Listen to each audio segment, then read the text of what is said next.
How to get sharp photos. Now, this really seems to be a topic that's very popular on YouTube, and because I've not covered one, I am doing so now. This video is also sponsored by Squarespace, but more on them later on.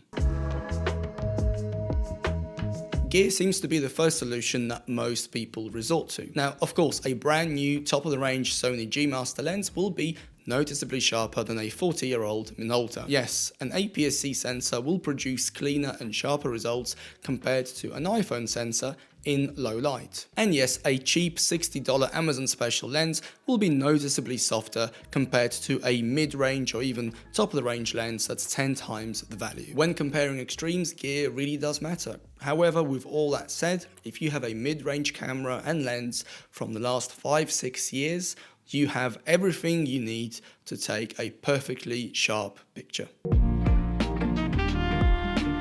Now we need to talk about perceived sharpness. Have you ever seen a photo that looks a little bit muddy, that looks a little bit soft? However, when you zoom right in, it's actually very sharp and very detailed. The lens or the camera is not the issue here. The issue is the fact that there wasn't any good light. So even though you have the detail there when zoomed in, when you take a step back and look at it from a normal viewing distance, the image doesn't look particularly sharp. Equally, you can have a photo that's taken on an iPhone that looks perfectly sharp from a distance because it has good light and plenty of natural contrast, yet when you zoom in, it falls apart. This is what I mean by perceived sharpness. An image that is well lit with plenty of natural contrast and clean lines will be perceived sharper from a distance compared to an image that has rubbish light, has loads of noise and mess in it, not noise as in digital, noise as in just loads of stuff everywhere, and not as clean or as well composed. Now this one I'm sure you've heard many times before, but I'll say it here again because it is quite important, and that is to know where your lens is at its sharpest. So most lenses don't perform the best when they're wide open or fully closed.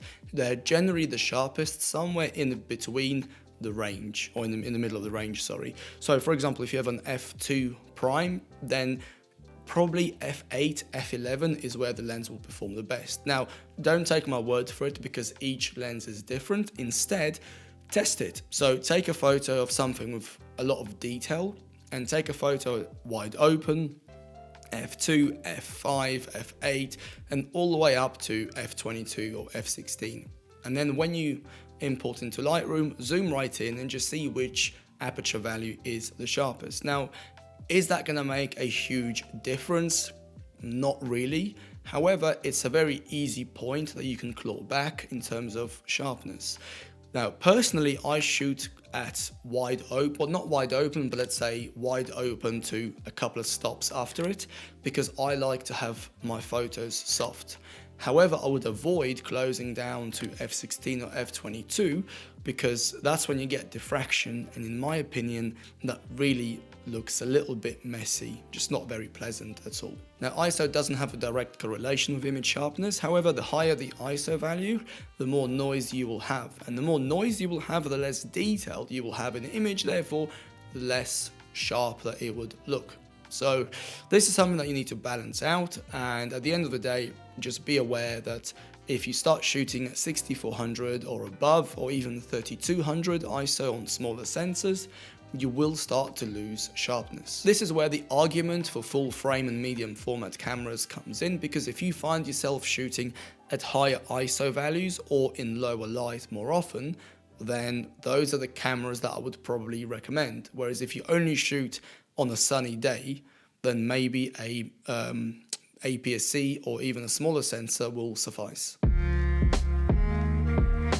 Now, in some cases, a photo that appears to be a little bit soft is because it's out of focus. Now, whether you messed up the focus or whether the lens needs calibrating, they're the two avenues to look at. Now, if you do everything right and you've tried everything with your focusing technique, yet the image is still coming out soft, then yes, send your lens away for servicing. I've had to do that once. However, in many cases, I found an image that's slightly out of focus can be confused with an image that's not properly sharp. So in this particular section, I'll cover a few focusing techniques.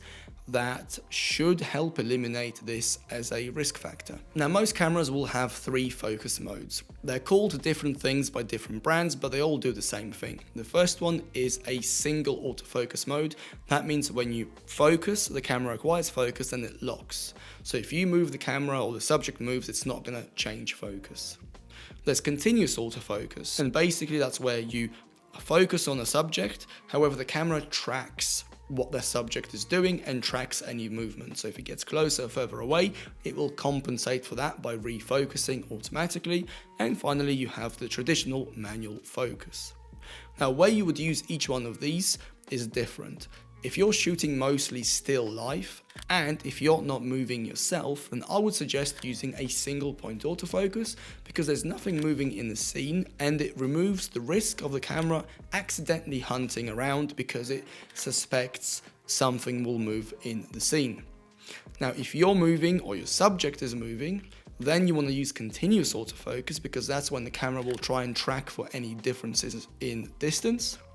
And if you're in front of a very difficult lighting condition or somewhere where there is no contrast at all, so for example, if you're shooting a heavy foggy day, then manual focus might be better. So picking one of these that's the most suitable for you will give you the best chance of success. Now, moving on, there are 2 different types of focus modes. The first one will be a single point, and the next one will be a zone or a flexi spot, as I think some cameras call it. So a single point focus is literally as it suggests. It's one tiny square on the screen, and anywhere that square is pointed on is going to be focused on. The problem with that is it's slow, or it can be slow. However, when it locks focus, it's incredibly accurate. So if you're shooting still life, if you're not moving around, if your subject is not moving around too much, that would be the best focus mode that I would suggest, along with the single focus mode that I've mentioned earlier. However, if you're walking around, if your subject's erratic moving around, if you're in the back of a car shooting out, that's when I'll go for the zone focus mode, which is effectively a collection of single points. And even though you place the zone yourself on a particular part of the image, the camera decides what to focus on in particular. Now, the hit rate will not be as accurate as the single point, because you're leaving it up to the camera to decide what to focus on. However, the focus acquisition will be quicker. So if you're finding yourself always missing focus, try to figure out which images do you miss focus on, because if you miss focus on a simple still life image, then perhaps you want to change how you focus in those scenarios. Equally, if you miss focus on moving images, then try to figure out a different focus mode to use for those types of shots. Everything I'll discuss from this point onwards will be relating to shutter speed and how to minimize camera shake. So if you're shooting at lower shutter speeds, you don't have that camera shake in the image, therefore losing sharpness. Of course, in an ideal world, we'll shoot everything at 1/2000 because we have so much good light and we don't have to worry about anything I'm about to say. However, most of photography is not in the ideal world, so if you do need to use a lower shutter speed, then the following suggestions would really help. Now let's start with shutter speed itself. So personally, I always try and shoot at around 1/500 or above in good light. If the light reduces, or if I need to, for example, close the lens for whatever reason, I try to always stay above 1/100 or double the focal length of the lens that I'm using. So if I have a 50mm lens, I'll try to only shoot at 1/100 and above. Now, huge caveat here, you can go lower. As a matter of fact, on the XH2, which is a bigger, heavier body, so it's easier to hold, and has a good IBIS system, I can go down to 1/30th of a second and still get a sharp result. When you press the shutter button, you introduce some movement into the camera, and of course, if you're using a slower shutter speed, that can result in motion blur. To avoid that, shoot in a burst mode. So the first, maybe the second image will have some motion blur from when you've pressed the shutter button, but the third or the fourth image will be perfectly sharp. If you're shooting a still subject and you don't want to fill up your memory card with burst photos, then simply use a self timer, set a 3-second timer, and as it's counting down, just hold your breath, hold the camera still, and let it take a photo without any inadvertent movement by you when you press the shutter button. If you're shooting with a big heavy lens, try holding it from underneath and not from the side. By holding it from underneath, you're not putting all of the weight through your fingers, but you're putting it through your arm. Therefore, it's a little bit more stable. Whereas if you're holding all the weight through your fingers, you're tensing your muscles, then you can add a little bit of extra shake, even if it doesn't feel like it at the time. If you have a neck or a crossbody strap, what you can do is tighten it up, and then when you take a photo, pull the camera away from you and tighten the strap against your body and against the camera. It creates another point of contact, and it's one of the most stable ways that I found to take a photo. Another method is, of course, to use the viewfinder because it adds a third point of contact. However, please try to hold your breath when you're taking photos, because the camera is up against your face. Even if you're breathing as slowly or as gently as possible, there is still some movement in your upper body. So line everything up, hold your breath, and then take a shot with your eye against the viewfinder and holding the camera firmly. Third point of contact, not much movement, and you should be able to get a cleaner result. And the final suggestion is to just lean against something. It could be a wall, it could be a tree, it could be a bench, it doesn't really matter. By leaning against something, you're effectively turning yourself into a human tripod, and then couple that with a viewfinder, with the neck strap, with holding your breath, with doing a burst.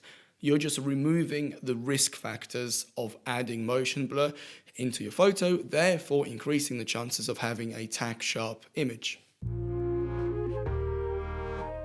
Editing will not magically fix your out of focus photo or remove motion blur. However, the correct editing techniques can definitely improve the perceived sharpness of your photos, and now I'll share a few tips that you can do to achieve that. First of all, make sure your photo is bright, properly exposed with the correct amount of contrast. As mentioned at the start of the video, if your photo is dull and muddy, even if it's tack sharp, it will look dull and muddy.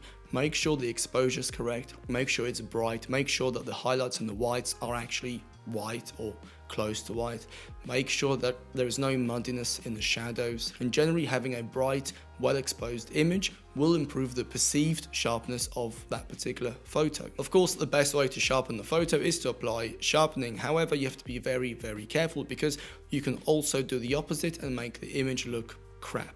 So in terms of how much sharpening I apply, I use the default amount in Lightroom. However, I increase the mask to 80 or 90%. What the mask does is it only applies the sharpening to the edges and the details in the photo, because we don't need to sharpen a flat blue sky. We don't need to sharpen areas of the image where there is no contrast, because sharpening just literally works on the edge contrast and edge detail. If there's no edges, there's no point in sharpening.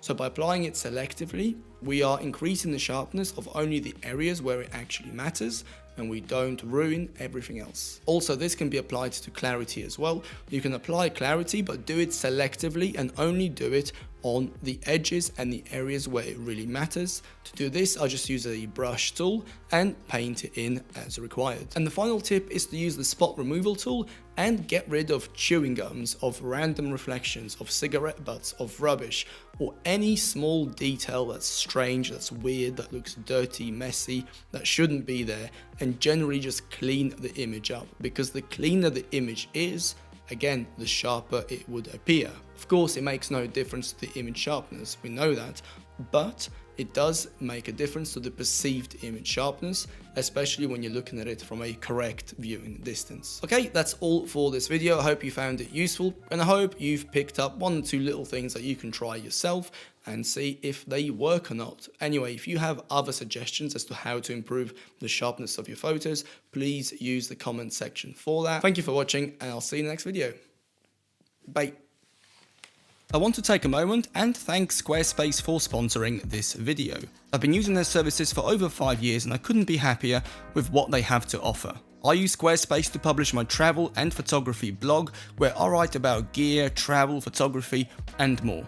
I use them for my online store, where I sell my presets, travel, and camera guides. Squarespace is my photography portfolio, where I showcase my best images from all of the travels and locations. All of this is under one roof with a great web interface and mobile apps to keep on top of everything regardless of where I am. If you're looking for the best all-in-one solution, then I can honestly recommend Squarespace. Please click on the link in the description and use the code RomanFox for 10% off. Thank you to Squarespace for sponsoring, and thank you for watching.